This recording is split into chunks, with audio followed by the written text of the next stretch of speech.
تو یہ شرعی ضروریات پوری کرنے کے لیے ضروری بل ہے، اس لیے اسے ایوان بالا منظور کرے، لیکن یہ بل پینڈنگ رہے۔ اور اس کے بعد اب جب حکومت مشترکہ اجلاس جس نے بلایا، کیونکہ اس کے بہت سے بل خصوصاً الیکٹرانک ووٹنگ مشین کا بل جو تھا وہ پینڈنگ تھا، سمندر پار پاکستانیز کا بل پینڈنگ تھا، اس کے ساتھ ساتھ رفائی اداروں سے متعلق بل پینڈنگ تھا، اسلام آباد کا قانون کرایہ داری پینڈنگ تھا، اور بچوں کو زیادتیوں سے بچانے کے لیے سزاؤں سے متعلق جو بل تھا وہ پینڈنگ تھا، اور زنا بالجبر کا جو بل تھا وہ بھی پینڈنگ تھا۔ تو یہ تمام بل پھر اکٹھے کیے گئے اور انہیں مشترکہ اجلاس میں پیش کیا گیا، اور اس کے بعد یہ بل منظور ہوئے۔ اس حوالے سے اسلامی نظریاتی کونسل کا کیا موقف ہے؟ چیئرمین اسلامی نظریاتی کونسل ڈاکٹر قبلہ ایاز سے ہم نے استفسار کیا، انہوں نے اس پر کیا کہا، آپ ان کی رائے سماعت فرمائیے۔ بسم اللہ الرحمن الرحیم۔ یہ جو ترمیم شیعہ مسلک کے حوالے سے میراث بے وقار کے موضوع پہ تھی، یہ تو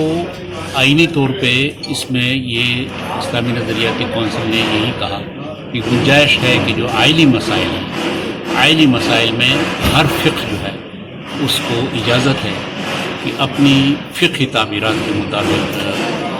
عمل کرے۔ اسی بل کے حوالے سے جید عالم دین علامہ افتخار حسین نقوی جو کہ اسلامی نظریاتی کونسل کے بارہا ممبر رہے ہیں، وہ کیا کہتے ہیں، ان کی زبانی سماعت فرمائی۔ بسم اللہ الرحمن الرحیم۔ یہ بل جو ہے یہ مسلم عالی قوانین جو ایوب خان کے دور سے رائج ہے، اس کے تحت میراث کے حوالے سے نچلی عدالتوں سے جو فیصلے ہو رہے ہیں وہ یوں فیصلہ ہوتا ہے کہ اگر کوئی شیعہ بیوہ جس کے شوہر کی اولاد نہیں ہے اس کو میراث نہیں دی جاتی، جبکہ شیعہ فقہی مسلک جو موجودہ اس وقت ہے اور ہمارے جو مجتہدین نظام ہیں ان کے فتاویٰ ہیں وہ یہ ہے کہ اس کو میراث ملنی چاہیے۔ تو اس حوالے سے ایک کیس آیا تھا پنڈی بینچ ہائی کورٹ عباد الرحمان کی عدالت میں 2016 میں، تو جون 2016 کو سماعت ہوئی، اس میں پیش ہوا تھا، مجھے انہوں نے خود بلایا تھا، تو اس میں انہوں نے بحث کے بعد ایک شق فیصلے کی یہ تھی کہ انہوں نے وزارت قانون کو لکھا کہ شیعہ بیوہ کی میراث کے لیے فقہ جعفری کے مطابق قانون تجویز کیا جائے۔ 2017 جنوری 2017 میں باقاعدہ وزارت قانون میں 5 رکنی کمیٹی بنی، جس میں میں بھی موجود تھا اور ہماری اسلامی نظریاتی کونسل کے سیکرٹری بھی اس کا رکن تھے۔ اس کے کئی اجلاس ہوئے، اس میں ایک ڈرافٹ تیار ہوا، اس کو البتہ مختلف ممالک کے قوانین کا بھی مطالعہ کیا گیا، جس میں ایران، بحرین، لبنان، عراق، مصر وغیرہ، اور ایک ڈرافٹ تیار کر کے لا ریفارمز کمیٹی میں پیش ہوا، جس کی صدارت اس وقت کے وزیر حامد صاحب نے کی تھی، اور اس کے بعد یہ طے ہوا کہ اس کو آگے جو ہے لے جایا جائے گا۔ بہرحال یہ سلسلہ مختلف میٹنگوں میں چلتا رہا، آخرکار یہ خاقان عباسی کی کابینہ میں پہنچا۔ خاقان عباسی کابینہ نے اس بل کو، یعنی یہ مارچ 2018 کی بات ہے، اس بل کو اسلامی نظریاتی کونسل کے پاس بھیج دیا۔ اسلامی نظریاتی کونسل نے دسمبر 2018 کو اس پر پوری بحث کرنے کے بعد سفارش مرتب کر کے وزارت قانون کو بھیجا کہ شیعہ بیوہ کے لیے اس کی میراث کا قانون جو ہے فقہ جعفری کے مطابق آئین کی دفعہ 227 کے تحت بنایا جائے، اس کی سفارش دی، اور طلاق کے لیے بھی سیکشن 7 جو طلاق کا ہے وہ بھی شیعہ کے لیے ان کی اپنی فقہ کے مطابق ہو۔ پھر یہ موجودہ دور میں یہ مختلف اوقات چلتا آیا۔ 2019 میں یہ قومی اسمبلی پیش ہوا، قومی اسمبلی سے یہ قومی اسمبلی کی قائمہ کمیٹی کے پاس چلا گیا، جو ریاض فتیانہ کی سربراہی میں تھی، 22 اراکین اس کے تھے۔ اس کے کئی اجلاس ہوئے، جس میں اسلامی نظریاتی کونسل کے نمائندے بھی شریک ہوتے رہے، میں بھی شریک رہا، ان کے سوالوں کے جوابات سارے دیے گئے۔ مئی 2020 میں باقاعدہ قائمہ کمیٹی نے بحث کرنے کے بعد اس بل کو پاس کیا، اور ابھی 10 جون 2021 کو قومی اسمبلی نے اس بل کو پاس کیا، اور اس کے بعد یہ آ گیا سینٹ میں۔ تو ناظرین، مکتب تشیع کا ایک بڑا جو مسئلہ تھا وراثت کا معاملہ اور طلاق کا معاملہ، وہ اب ان قوانین کی منظوری کے بعد قدرے بہتر طریقے سے حل ہو پائے گا۔ 1961 سے لے کے 2021 تک اس حوالے سے کوئی قانون سازی نہیں تھی. اس وجہ سے جو مظلوموں کو حق تھا وہ نہیں مل رہا تھا. اور اب جب یہ قانون منظور ہو گئے ہیں تو اس کے بعد اب یہ امید ہو چلی ہے ان تمام مظلوم خاندانوں کو کہ جن کا حق غصب کیا گیا اور جن کے حقوق پر ڈاکہ ڈالا گیا، وہ تمام لوگ ان قوانین کی گرفت میں آئیں گے اور مظلوموں کو ان کا حق ضرور ملے گا. اس حوالے سے مزید جو بھی خبریں ہوں گی، جو بھی اپڈیٹس ہوں گی، ہم آپ کو دیتے رہیں گے. ہمیں دیکھتے رہیے اور اپنی رائے کا اظہار ضرور کیجیے.